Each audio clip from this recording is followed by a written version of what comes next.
Hi, I just finished this and I'm really excited about it. The energy in the mark making and the lightness and the feeling. And so I want to share this with you today, what I made and how I made it, because I had the camera on most of the time while I was working on this, from the beginning inspiration from my walk yesterday and through some initial studies where I learned a few things, and up to this very energizing piece that really has me enthralled at the moment. It's very different to some of the other stuff in my sketchbook. You may have seen as I was working on this one a little bit, which seems so still compared to the energy going on here. And you haven't seen these, but here's a few other bits. This is a sketchbook that I've been working from for a few months. It's something that I made. And anyway, let me show you how I came to this today and where it came from. All right, glad you're here.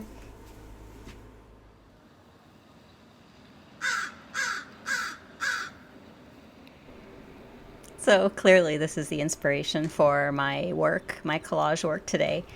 I was on my walk and I noticed this crow up in the tree, and usually they fly away by the time I pull out my camera to take a picture, but this one just kept going.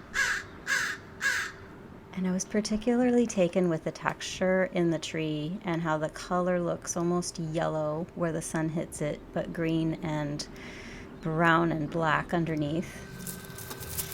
And so what I wanted to capture in this, and this is the beginning sketches, is that tree. So I started by drawing a very small crow in a rather large tree, focusing on the branches, because that's what I thought I was interested in. Of course, it turns out differently in the end. But that's why working on some really cheap craft paper at the beginning with a very big Lyra pencil is a good idea, because you can sort out what's interesting. And so you can see what I'm doing with the pencil, the colored pencil, is drawing in that space of the sky shining behind the crow. And every time I draw the crow, it gets bigger and bigger. Looking at that space and trying to decide which pose is the pose that I like the most.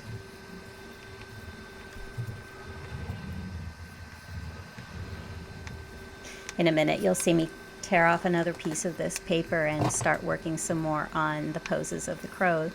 What's interesting to me and what I look for when I'm finding art videos and tutorials on YouTube now is, what is the artist thinking? How are they going about their process? For the place that I'm at, I am not interested so much anymore about unboxings or art hauls, and not so interested in tutorials. I'm at the point where I'm just really interested in the process and the why, the why the artist is doing what they're doing and what they're looking for in it. In this piece, for me, I just found so much joy in working on this all day. It was just like time went by, you know, when you catch that flow and you feel wonderful afterwards. And, you know, when I was first thinking of making this, I thought, okay, I'll plan out my drawing like I am doing on this. What I thought I was going to do was to grab a piece of watercolor paper and use the watercolors, because I miss painting with watercolor. I've kind of put it back on the back step for a couple months.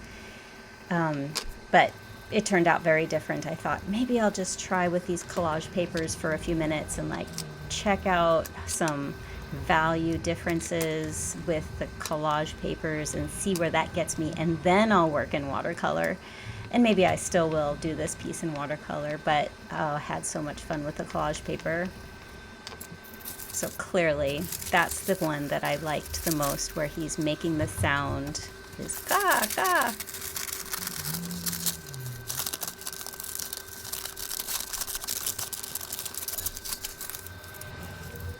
And what I'm working in is my sketchbook, of course, and there is a prepared sheet. This was made with the jelly plate. All of these collage papers pretty much were made with a jelly plate. some of them are made by just rolling out my brayer onto a piece of old book text from old books, but a lot of it is with the jelly plate, which is a brand new tool in my toolbox.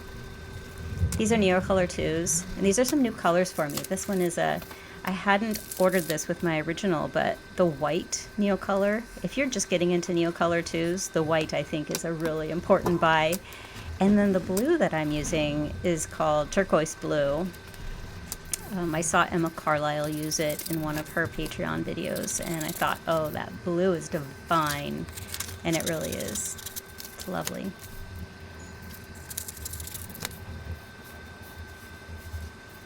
I achieved the texture on this piece of collage paper by using some netting from something we bought at a grocery store.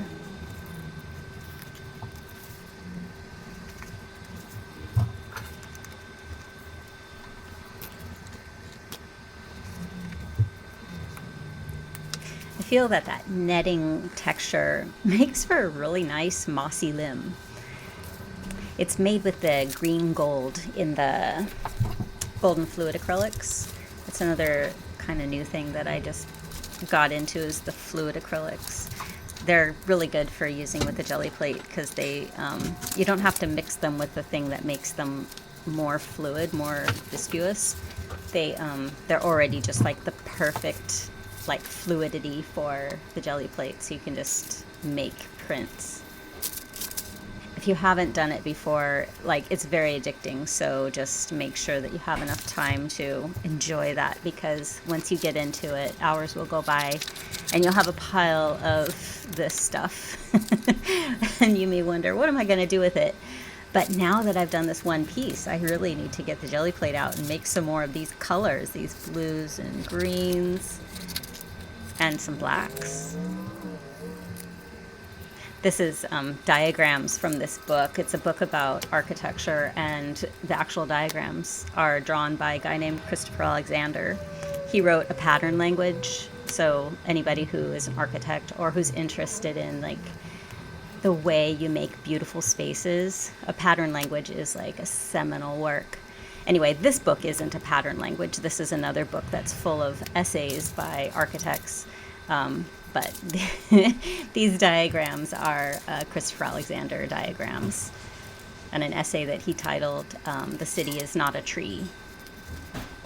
He doesn't mean a physical tree, he means like a philosophical tree.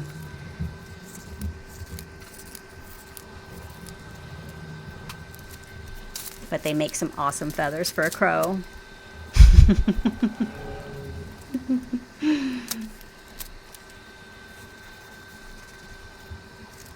I love the way the texture that was already down on the page sort of plays off of that darker texture that I got from that diagram with the white drawing in between. And then with the eye, I realized that, you know, a crow's eye is just sort of black on black. There isn't really any white. But in order to make it read in my picture, I had to get some white in the eye, kind of anthropomorphize the crow a little bit, make it a little bit more like a human by giving it the white of the eye. Really shines out that way. And I made the eye bigger, I think, than it really exists in the crow world. It's artistic license. So this is the point at which I decided that this other picture that I had been working on with gouache was just gotta have to go, because I'm like, this crow has something to say and I need the other side of the page to say it.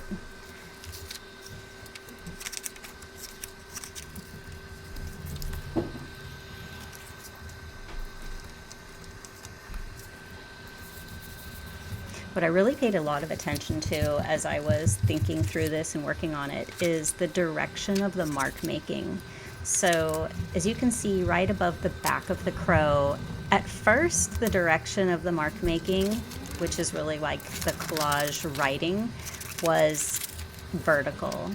And then I cut all those pieces in a curvy shape to sort of give him a shield, or to emphasize his back.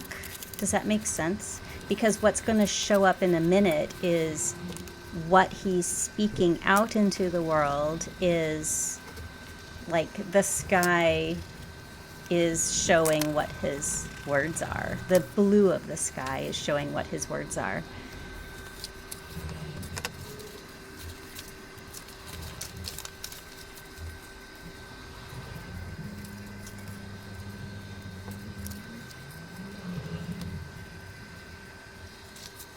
Now I liked the greens that were already down from the gouache that I had done in that picture, but I knew that it had to read as sky, and I knew I needed to get some of that turquoise blue Neocolor 2 down.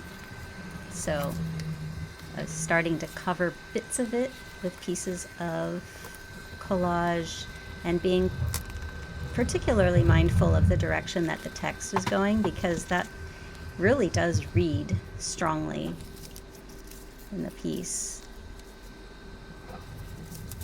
So now you can see the direction of the mark making really emphasizes his speech, his caw.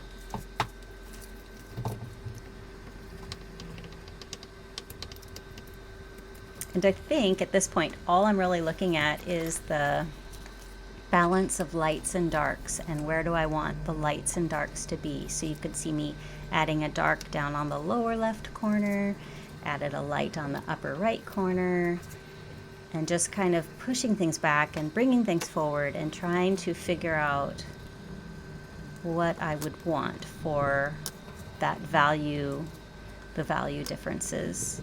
And I think this could be a really beautiful tool for planning a watercolor, because as opposed to pretty much every other art medium, you know, collage, acrylic, oil, all of these you can bring back the white color. The lightest color can come back by just putting something on top. But in watercolor, you have to preserve the white of the paper. So this could be a really good study in preparation for watercolor. Okay, you saw my process, at least most of it. You'll notice that there's a few little differences here and there in the final piece.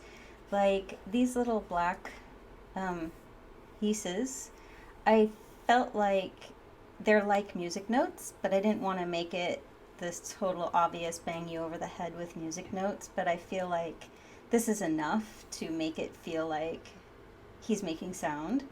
And then these lines I just brought in for contrast and to bring in some darks into the lower part of the work, but then it made it feel like his legs are like extending down to the ground, which I don't know what that might mean, but it is something interesting about crows and the ecosystem, and perhaps the reach is further than just sitting on a tree. Anyway, I really love it. I really love that I made this, and my next step now is to go in to make some more of these collage papers with the jelly plate. But for the rest of this video, I want to share with you some footage that I have on this piece. I started making this in an Emma Carlisle Patreon. It was this one, and we were working on landscapes and trying to really pay attention to foreground, middle ground, and background, and trying to alter our mark making so that it could really show up. And so I worked so each of them was like 20 minutes for a scene that looked like this, and 20 minutes for a scene that looked like that. And so afterwards I came back and I tried to make some changes based on what I saw. And so I have some footage of what this image looked like before, and then what it looked like after I started working on this. This is like, I feel like this qualifies as a good study, something that isn't like a done piece, but it really is a great learning piece, which is such a good thing for a sketchbook, because in the words of Mo Willems, who wrote Don't Let the Pigeon Drive the Bus, he said his sketchbook is the place where he plants ideas. So it's like his garden for ideas. And in here I see all kinds of ideas that I really love and I want to use again. So yes, in the next part of this video I'm just going to show you a little bit of the process along this piece, and then I'll leave it at that. To today I want to work on this one over here, because a few things have come out to me as I've been looking at it. So what I like is that this image is not very recognizable to the original image. I have taken liberties and made these people much bigger. I've changed what kind of foliage we have in the foreground and changed the color of it.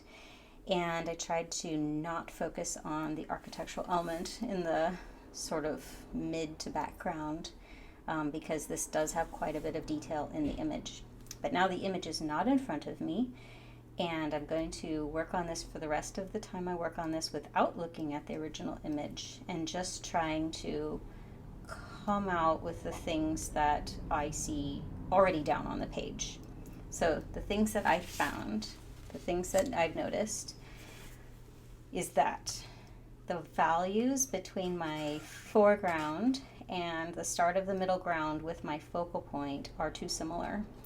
As I looked at this when it was far away from me, I could see that I can't differentiate it very well, and I should differentiate it much more. So I need to knock back the colors in this middle ground, and I need to figure out a way to draw out my focal point, probably not just being uncolored figures. I got to figure out a way to deal with them. And the other thing that I noticed is that I'm creating frowny faces with these two lines. And I don't like that, because this image should feel peaceful. It should remind me of those warm days where you can just sit outside on your folding chair and look out and not get cold. And so what I'm going to do is change the direction and not have frowny faces. I've been working it out on this paper below. I think I'm going to put a mountain shape somewhere in the back here. And then I'm going to have kind of more foreground hills. And then I'm going to draw lines towards us to create some kind of a depth and still have my people sitting here and the structure there, another structure there, and all of my foliage in the foreground. So one idea that I'm not sure if I'll use, but you will find it out very soon, is what if I take this page, which was just a way to clean off my brayer when I was working on the jelly plate. You often clean your brayer off, and this lovely yellow color, it's either this green gold fluid acrylic, or it's this Hansa yellow, or it's a mix of the two. It's very possible that it's a mix of the two. And so what I see is that the words can be vertical if I orient them this way, and if I cut the paper in a way that I start to get those lines like I just showed you going to the background, perhaps by utilizing some of these words, then that could be a really good start to shifting the image and making it into my own. So I will record again when I've got on with this a bit, and you'll see very shortly what the next stage looks like. All right, I'm glad you're... Okay, here's where I've gotten to in the last day. I really like parts of this painting, and then there's other parts that I think are the next step. Though I feel like for sketchbook work, this could totally suffice as just a good learning experience and flip the page and try something new. But here's what I really like. I really like this part, the part that I'm not covering up. This is the part that I'm really enjoying about this painting right now. I like the figures. I like the dusty purpley color, which was achieved, by the way, with just using this lyra. If you remember, there was a line going through there. Oops. And then when I wanted to erase it, I kind of took some fluid acrylic and kind of smushed it over and then wiped away, and it kind of came off, but not totally. And it's just awesome the way that this color leads over here. And of course I put those papers down, the collage, and then I painted over a little bit with this nice green gold color. So it gave a really interesting color and texture and good variation here to here. What I would change if I kept working on this, which I might, is I'm gonna knock back the teal. I think all this teal colors are too bright for what the scene has become and for the part that I really like about the scene. I really like these, what do you call these? They're cool colors. And they're complementary in a way because there are purples in here that complement the yellows that are here. And so I think the teals don't really add, they conflict, they cause a problem. And also this house, the way I've chunked in the windows and doors, feels looming. It doesn't feel peaceful. Like these people look at peace until I see this house, which looks like it's an insane asylum or something like that. So when I take this out, then it feels more peaceful. Although there is the unescapable feeling of that I'm looking through the bushes at these people sitting in there in the lawn, and that's also a bit creepy. So that's where this has got to.